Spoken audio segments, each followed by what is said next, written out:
Olá, bom dia amigos e amigas aqui do canal Dica de hoje. Hoje é sábado, dia que a gente fala um pouco mais sobre macroeconomia e sempre a macroeconomia voltada para investimentos. Como a gente teve a quarta-feira, a super quarta, com reunião do Federal Reserve lá nos Estados Unidos e do Copom aqui no Brasil, o que a gente vai fazer? A gente vai dar uma olhada no comunicado do Copom nessa primeira parte do vídeo. Vamos falar um pouquinho sobre o que mudou, embora tenha mudado muito pouca coisa, e vamos depois mostrar por que a gente insiste tanto nessa questão da queda dos juros. Só que em vez de eu pegar um índice cheio, eu peguei o estudo das duas últimas quedas fortes de juros e vou mostrar para vocês quantos ativos se valorizaram. Então isso é muito interessante para você ver o efeito multiplicador que a bolsa tem, desde que você consiga estar no ciclo certo da taxa de juros. Tá? Então logo depois da vinheta a gente já começa. E agora aquele pedido de sempre, né? Se inscreva no canal, curta o vídeo, porque é muito importante para nós. A gente já começa.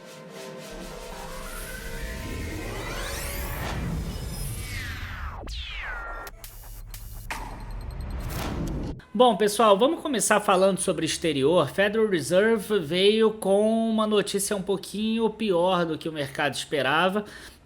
Depois que saiu o resultado lá do Federal Reserve resolvendo manter a taxa de juros nos Estados Unidos, a gente teve um comunicado e uma fala do Jerome Powell que botou o mercado um pouco para baixo. A gente viu que o core da inflação dos Estados Unidos já estava caindo, então o mercado esperava que não subisse mais tanto a taxa de juros. Mas depois da fala parece que ainda vai subir mais uma vez nesse ano e provavelmente mais uma outra alta no ano que vem.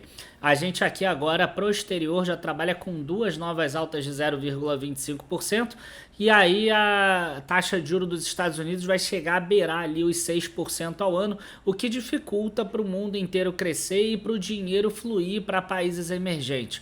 Então o que aconteceu? A Bolsa dos Estados Unidos naquele dia caiu 1%, a Nasdaq 1,5%, e a Bolsa brasileira, que estava subindo mais de 1%, acabou fechando em 0,7%. Né? Então o mercado americano agora só projeta queda de juro lá para o final de 2024, o que é depois do que a gente esperava inicialmente. E eu acredito que essa reunião do Federal Reserve acabou trazendo um tom mais conservador para o comunicado do Copom. O Copom ele reduziu a taxa para 12,75, acho que isso todo mundo imaginava. Na verdade saiu uma relação do valor econômico com 130 instituições, 129 achavam que iria cair para 12,75, só tinha um que achava que cairia para 13. Agora, qual era a grande sinalização? A grande sinalização que 10 ou 20% do mercado estava colocando no papel é que talvez as outras quedas pudessem ser de 0,75. Então teve uma ducha de água fria no curto prazo. E aí eu queria aproveitar para trazer para vocês uma questão que eu acho que é muito importante. Né? Quando você reduz o juro mais rápido do que o esperado, o que acontece? A inflação ela pode sair da meta e aí você acaba tendo um custo maior no futuro. Quando você reduz o juro mais devagar, a inflação ela converge para a meta e aí o Banco Central consegue manter o juro baixo por mais tempo. Então, nesse momento, o Copom está sendo, na minha visão, de forma acertada, mais conservador. Ou seja, no longo prazo ele gasta menos. Mas no curto prazo agora ele acaba gastando mais, as empresas acabam gastando mais, tá? Então é a mesma visão aí de uma pessoa, né, para a gente tentar deixar isso aqui mais claro para vocês, né? A pessoa ela pode resolver, por exemplo, comprar uma televisão agora, um PlayStation novo agora e etc, né, pensando alguma coisa que seja supérflua, e aí ela toma um endividamento.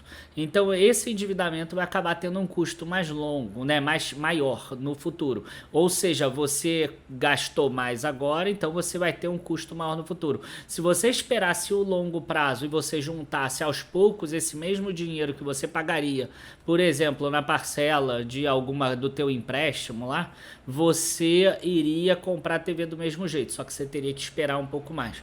Então você gastaria menos porque você não gastaria o juro. Então é mais ou menos por aí, né? Quando você cai devagar, você reduz juro longo. É isso que eu espero que aconteça. Eu estou gravando o vídeo antes da abertura de quinta-feira, tá? Então, vamos aproveitar aqui para mostrar o comunicado do Copom.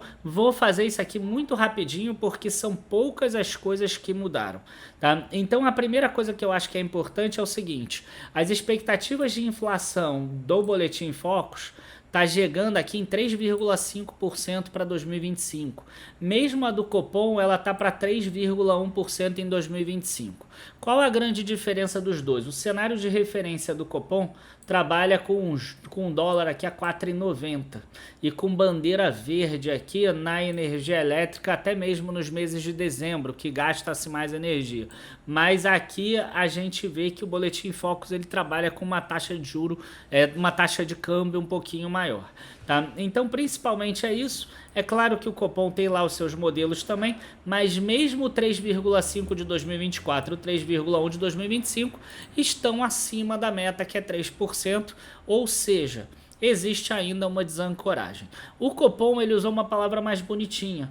Ele fala sobre reancoragem parcial. Não sei se eu vou encontrar aqui agora a palavra, mas ele chega a falar sobre reancoragem parcial. Agora, a gente tem aqui alguns pontos que são importantes, tá? Ele fala aqui a evolução do processo de desinflação, né? O balanço de riscos e o amplo conjunto de informação disponíveis. O Copom decidiu reduzir a taxa básica em 0,5%. Entende que a decisão é compatível com a estratégia de convergência da inflação para o redor da meta no horizonte relevante. Ele já inclui aqui o grau menor em 2025. Então 2025 já está sendo levado em consideração, mas o principal ainda é 2024. Então 2024 ainda está 3,5%, a meta é 3%, logo o Copom precisa ainda baixar devagar esses juros, tá? Outra coisa que é importante é o seguinte, né? Ele tem o objetivo fundamental de assegurar a estabilidade de preços, mas ele já cai a taxa de juros antes um pouco de chegar na meta. Por quê? Porque ele quer suavizar as flutuações do nível de atividade econômica e fomento de pleno emprego. Quer dizer, não adianta ele levar a inflação para a meta e todo mundo ficar desempregado e as empresas todas quebrarem. Tá? Então ele leva aos poucos, sem trazer problema para aquele juro de longo prazo, né? Então a gente tem aqui, né, a reancoragem parcial, como ele coloca aqui, tá? E ele chega a colocar que o comitê ele foi unânime nessa decisão, diferente da anterior. A anterior tiveram 4 membros que votaram para cair 0,25 e 4 membros para votarem em 0,50. Né? Então, nesse momento aqui, a gente vê que essa unanimidade acaba sendo importante, porque já tem 2 integrantes do novo governo e tem integrantes do governo antigo. Logo, mesmo estando o governo antigo e novo, eles estão unânimes. Tá? E, por fim, ele chega a citar aqui que a redução, né, ele antevê redução de mesma magnitude nas próximas reuniões e avaliam que esse é o ritmo apropriado para manter a política monetária contracionista necessária para o processo desinflacionário. Então, quer dizer, está escrito, está desenhado aqui que não vai ter quedas de 0,75, a não ser que o cenário mude muito. Tá? Que não é o que a gente está imaginando agora.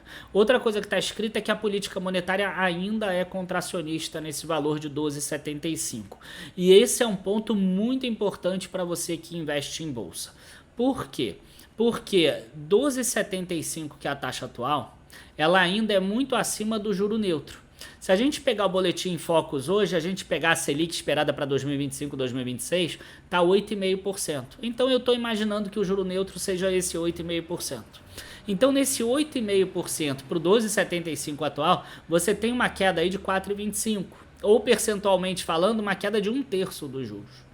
Então as empresas elas vão conseguir lucrar muito com essa queda de juros. Mas não é apenas as empresas endividadas porque elas vão pagar menos dívida. As empresas elas vão ter um cenário melhor para conseguir crescer lucros. E é aqui que eu passo para a segunda parte, que é a parte do estudo que a gente acabou fazendo com as empresas que são listadas na bolsa. Vocês vão ver que tem algumas empresas aqui que são empresas que não existem mais na bolsa. Eu para esse estudo, eu não peguei apenas ações que estejam ativas, eu peguei ações que estão ativas, e ações canceladas também de forma proposital, para a gente ver exatamente o que aconteceu na época.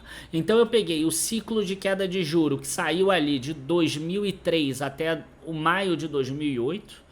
Tá? É claro que no meio tiveram algumas altinhas, mas logo depois tiveram quedas. E eu peguei o ciclo também de 2016 até o meio de 2021. Tá? Então também foi outro ciclo de queda forte da taxa de juros. O primeiro sai de 26,25% e acaba lá em 11%, mais ou menos. E o segundo sai de 14,25% e acaba em 2%, que foi aquele período pós-Covid.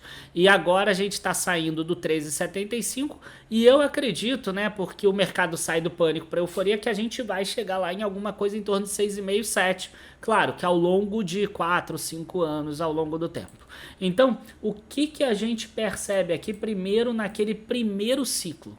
Tá saindo aqui de outubro de 2002, eu peguei exatamente ali o período pós-eleições, até 21 de maio de 2008, tá?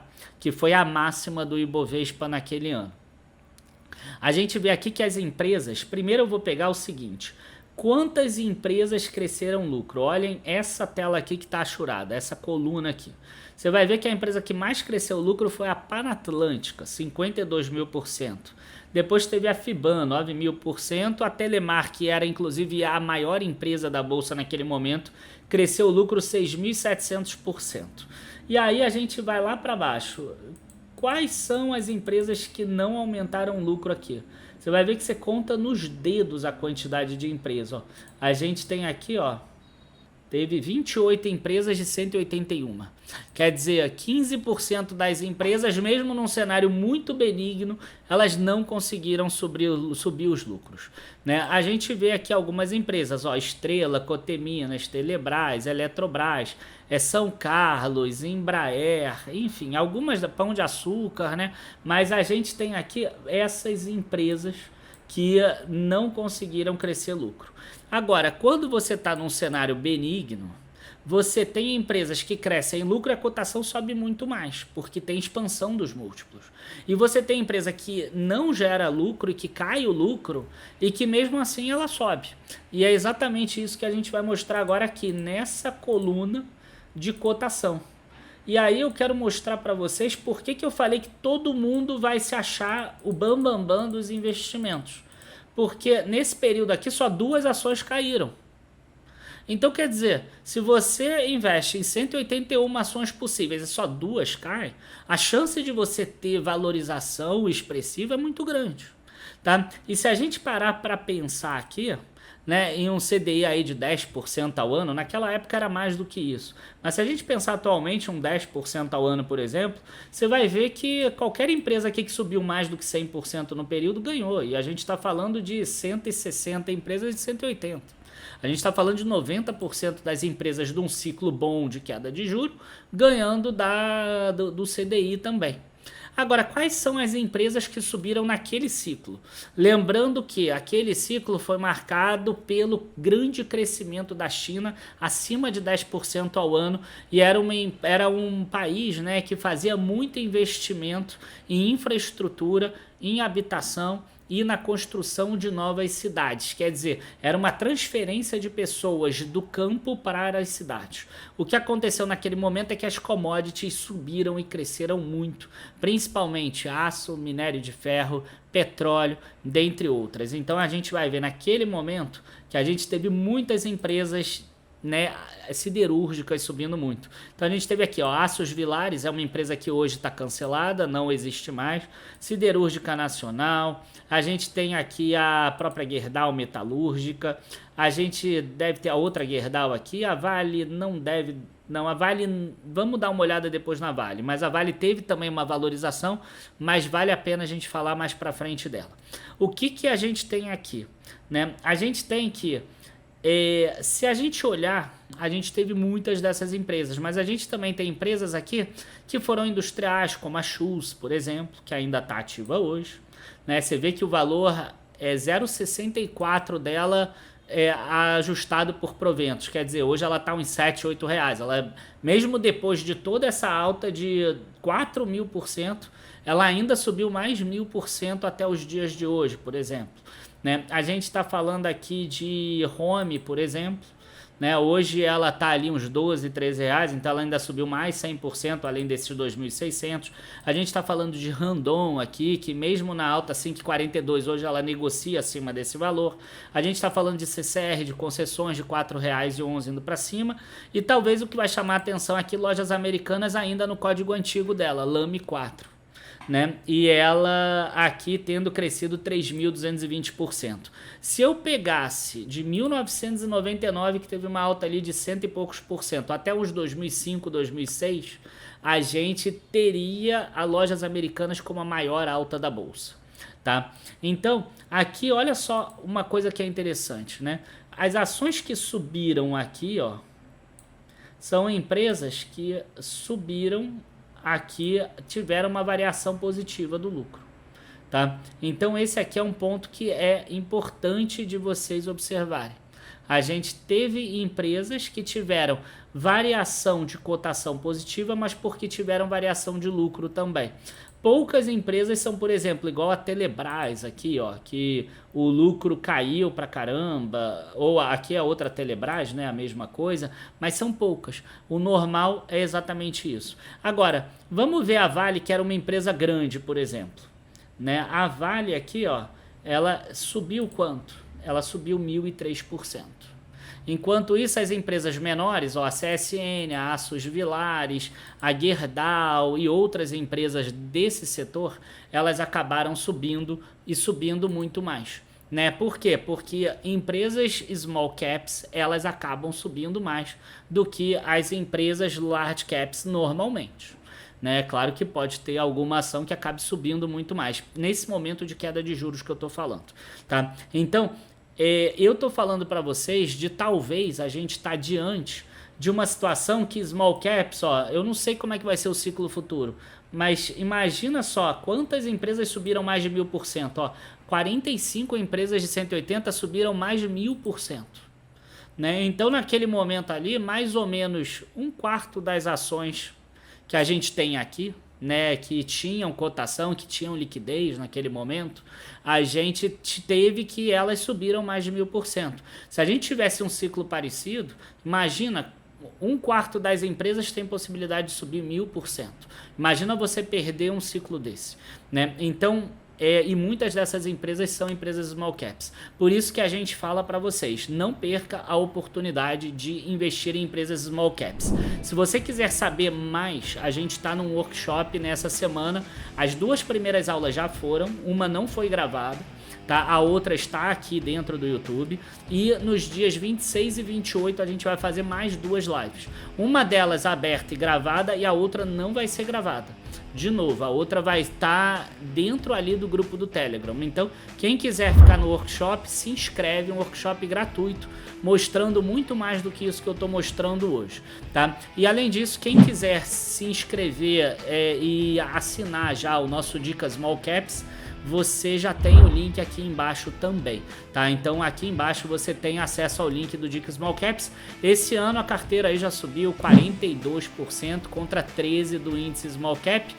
Eu tô gravando na quinta de manhã, teve pessoa que entrou na terça à noite quando a gente fez a primeira live. Na quarta a gente já bateu 1,25 contra 0,70 e pouco lá do índice Small Cap. Então a carteira tá andando bem porque a gente está usando aqui os nossos modelos para que a gente consiga recomendar as melhores ações, tá? E agora vamos pegar o segundo ciclo, né, que é o ciclo que foi de 2015 até 2021. E a gente vai ver algo muito similar. Primeiro vamos tentar analisar aqui o lucro das empresas. Bom, então aqui vamos começar de novo igual aquela hora, tá? Vamos lá, variação dos lucros. A gente vai ver aqui, ó, que tiveram muitas empresas que tiveram variações muito positivas de lucro. Você vai ver que muitas delas estavam no prejuízo ali em 2015, né? Você vai ver aqui, ó, que eram inversões. Inclusive eu vou até começar dessa forma aqui, dessa vez, porque a gente vai ver o seguinte, que naquele momento, quantas empresas estavam com lucro? a gente vai ver aqui, ó, 183 empresas estavam com lucro. E quando a gente larga ali o final de 2015, 101 empresas estavam com prejuízo. No cenário de queda de juros aqui, a gente vai ver que em 2021 a gente já tinha muito mais do que aquelas 180 empresas no lucro, né? Olha só, a gente já bateu aqui, ó, 219 empresas. Então, de novo, mesmo com Covid, mesmo com tudo, facilitou para que mais empresas conseguissem passar para o lucro. E passando para o lucro, a gente vai ver aqui, ó, que tiveram quantas empresas que caíram o lucro. Dessa vez teve lá o impacto do Covid, então a gente teve uma situação um pouquinho pior. Mas a gente vê aqui, ó, que 88 empresas tiveram queda de lucro, mas tiveram mais de 190, aqui ó, 196 que tiveram altas de lucro ou lucro ficaram estáveis aqui. Quando a gente vai para a cotação, a gente vai ver que o cenário é muito melhor, né? Quantas empresas tiveram variação negativa de preço? Vocês vão ver que foi muito poucas, né? Você vai contar aí quantas são, ó, 31 de 280. Então, cara, a gente está falando de 31 empresas, de 280 no total. De novo, você tem aí uma chance de 10% de errar. Daqui a alguns anos vai surgir um monte de influencers mostrando como eles são experientes e como eles ganharam muito dinheiro na bolsa. Por quê? Porque num cenário de queda de juros, 90% das ações sobem. Então até as ações porcaria, né? Vocês viram 80 empresas pioraram o lucro ou viraram para prejuízo. Mas só 30 caíram. Então tem 50 ali que pioraram os fundamentos, mas continuaram subindo. Então, esse é um grande ponto que é importante de você estar com analistas que são certificados, analistas que estão estudando, analistas que têm esse conhecimento, porque senão acaba sendo uma sorte ou não. É claro que hoje está favorável por causa da queda de juro iminente que vai acontecer, mas vamos dar uma olhada aqui quais foram essas ações que mais subiram. Naquele período ali de 2015 a 2021, a gente teve Magazine Luiza, e hoje a Magazine Luiza já vale uma fração disso. A gente teve General Shopping, que fez ali uma redução de capital, enfim, teve uma parte que virou FIA. Eu nem sei se esse cálculo fica tão certinho assim por causa da forma como ela fez essa distribuição. Aí depois tem PetroRio, que a gente pegou grande parte dessa alta, de 2017 para cá a gente pegou essa alta. Aí tem Unipar, que também foi uma forte alta, principalmente a partir de 2017. Cristal, Dexus, que a gente também pegou grande parte da alta. A Locamérica hoje é um ativo cancelado, ela se juntou com a Localiza, né? E aqui a gente vê várias empresas que já são mais conhecidas do público. De novo, ó, todas as empresas que tiveram variação de cotação, elas tiveram variação do lucro muito positiva. E aí a gente entra naquela situação, né? Por que a gente fala tanto de lucro? Por que a gente fala tanto de juros? Né? Em cenário de queda de juros, a gente tem muitas empresas que variam o lucro positivamente. E as empresas que variam o lucro positivamente são aquelas que têm a maior variação de preço quando a gente olha ciclos fechados de 5 anos, 6 anos e etc. Então, o que eu, como analista, eu faço? Eu vou pegar aquelas empresas que têm um grande potencial de ficar crescendo o lucro e que já estão crescendo o lucro. Então, esse é o grande objetivo nosso aqui. A gente vai pegar empresas que estão crescendo o lucro ao longo do tempo, principalmente em pedaços aí de 5 anos, e principalmente em empresas que são pequenas, small caps. Né? Uma PetroRio hoje parece grande, ela já vale mais de 40 bilhões, mas naquela época ela valia só uma fração disso, ela valia menos de 1 bilhão. Uma Unipar, a mesma coisa, ela valia uma fração do que ela vale hoje. Uma Cristal ainda é small cap até hoje, uma Dexus ainda é small cap até hoje. Né? A Magazine Luiza, ela chegou a valer 150, 160 bilhões de reais na bolsa. Tá? Mas naquele momento ali, quando ela começou, ela valia menos de 1 bilhão também. Então, essas empresas têm muito potencial para crescer.